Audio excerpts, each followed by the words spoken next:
Here's our drywall screw gun that we're going to be using. I don't even know what model this is here. It doesn't really matter. DeWalt makes them, Rigid makes them, Milwaukee makes them. This is a Rigid. Alright, it's got this cone on the front here.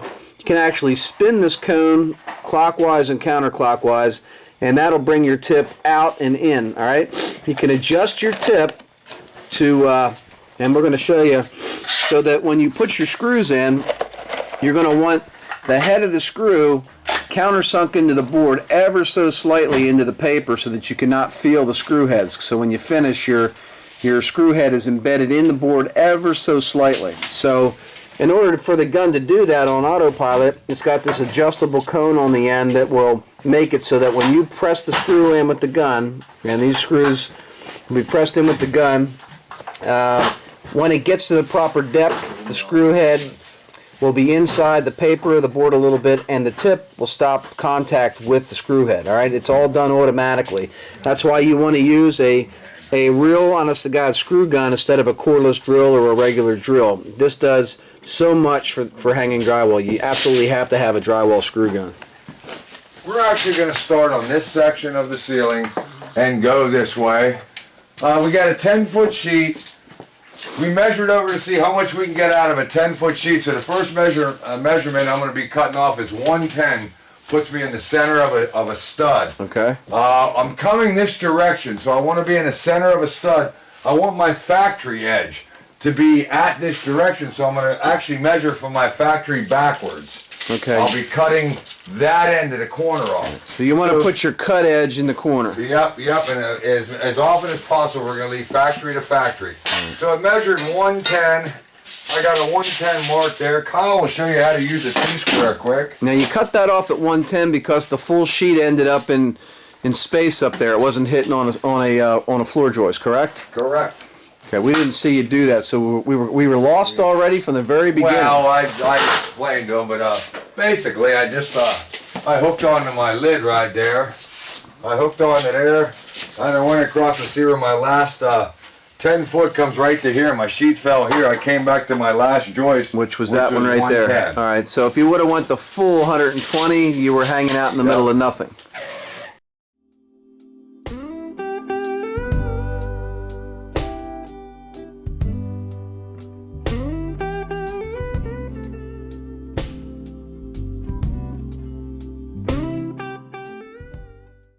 And like I said, I want my factory to be out here. One about a factory and a factory for a butt joint.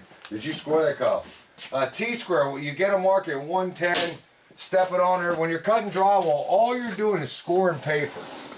You're scoring paper. You're not trying to cut into the drywall. All you're doing is just, I'm giving it medium pressure. All you're doing is scoring the paper. You're going to bend your board into a 90. And snap the paper on this side right here. Done. If this edge would need rasp it, there's where you'd use the rasp, but we're good to go right now. Next thing I'm going to do is Kyle's going to be laying out ahead of me. Kyle, I'm going to give you measurements. You're going to hook on to my corner here and mark the board.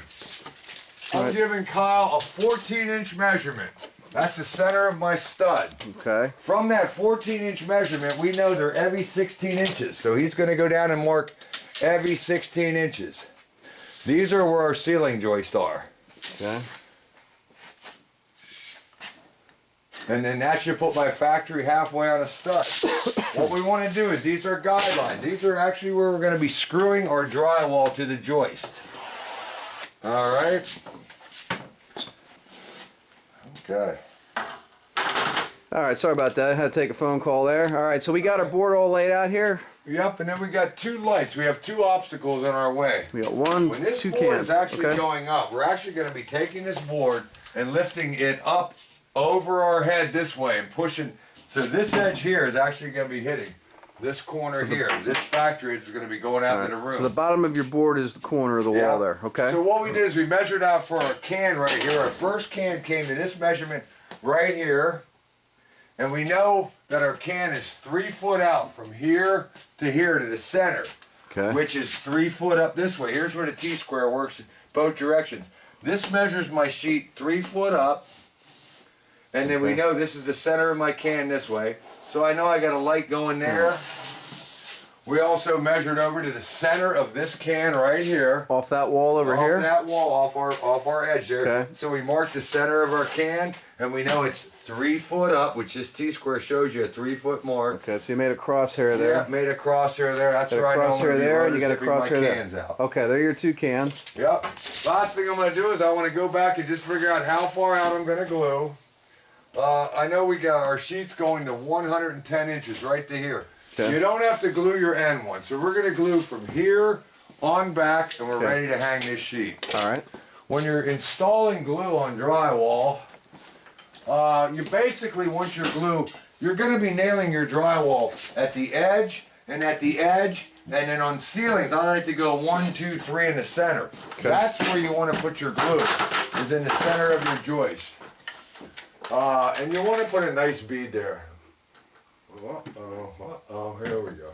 And you want to put a little bit of a nice bead there too. You want to leave a little something there. And Stop at 4 foot. yeah, stop shy of 4 foot, exactly. That's the whole, that's basically your trick to this stuff. And once this glue sets up, guys, the screws and the nails don't even do anything anymore. The glue is what's going to hold it up there. That's why we love glue. All right, if you don't glue your drywall, eventually Mother Nature and gravity will take a hold of it and will pull your drywall down eventually, and you'll get those things we call nail pops, all right, where you can see where every nail or every screw was in the drywall. We've all seen it, you know, when we paint, we can see where the nails or the screws were. The reason was they didn't glue their drywall, all right. So if you use the drywall adhesive or the drywall glue itself, you know, you can get construction adhesive, which is what we bought, or you can buy actual quarts of drywall adhesive made specifically for drywall. If you do this, you can eliminate nail pops altogether. Yep. All right, so here we go. We got the first sheet ready to go up. Now they didn't cut the lights out because they're going to be using the rotozip. So we're glued up. Up goes the sheet. They're going to push it into position. Now the right side of the board will be tight to the wall up here. All right. Back your edge up a little bit, Tommy. Huh? Oh, to you? Yes. Is that us? All right, so they're tight to the wall. As you can see, Yep. no lights are cut out. But right above there, if I can zoom in, you can see the cans up there, the light cans up there. Right where he's got that circle, they're going to be rotozipping. Now they got their drywall props up underneath there, which is actually holding the board for them. You can see how nice that works for them. You just wedged it up underneath there. Now they can take their time and cut out the lights. And we got a nail on each side here to just tack it.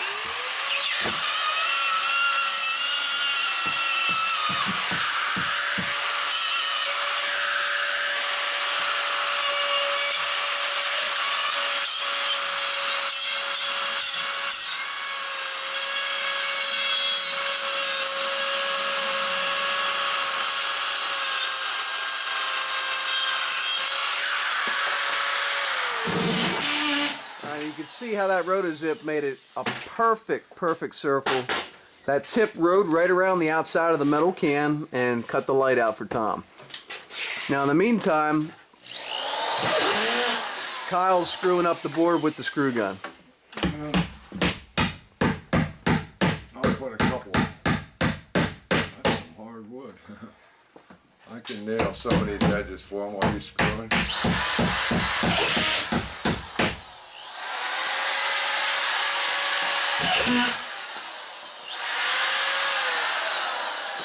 Yeah, I'll stay on if you want to. Yeah. Hey, man.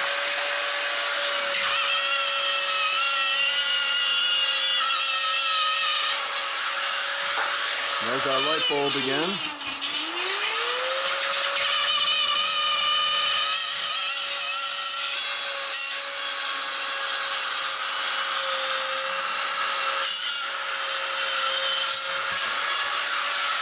I'm actually cutting around the outside edge of the can with the rotozip. Right. The Once I rotozip, find it. you don't ride around the inside, you ride around the outside of the can. And I'll show you a can up there, right there. You can see there's a lip on the outside. Actually, you can't really see with the light on there, but right there you can see that lip on the outside there. That's what the tip of the rotozip's running around, all right? And nothing cuts them out nicer than that.